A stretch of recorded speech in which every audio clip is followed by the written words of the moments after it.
घडली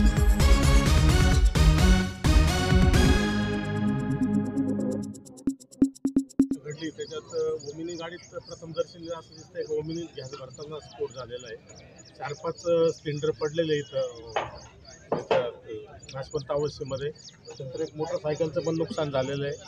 जीवितहानी वगैरे याच्यात काही झालेली नाही आहे, परंतु पोलिसांच्या वतीने मागील 2-3 महिन्यात 10-12 ठिकाणी अशा रेड करून आपण यांच्यावरती गुन्हे दाखल केलेले आहे. यापुढे त्याच्यापेक्षा कठोर कारवाई करण्यात येईल आणि जनतेला आव्हान आहे का असं बेकायदेशीरित्या जिथंही कुठं गॅसची चालू असेल त्याबाबत पोलिसांना तात्काळ करावा, माहिती द्यावी व तसेच अशा ठिकाणी कोणीही गॅस भरू नये ज्याच्याने आपल्या जीविताला धोका निर्माण होऊ शकतो. अशा ठिकाणी गॅस एजन्सीमार्फत हंड्या पुरवल्या जातं सर.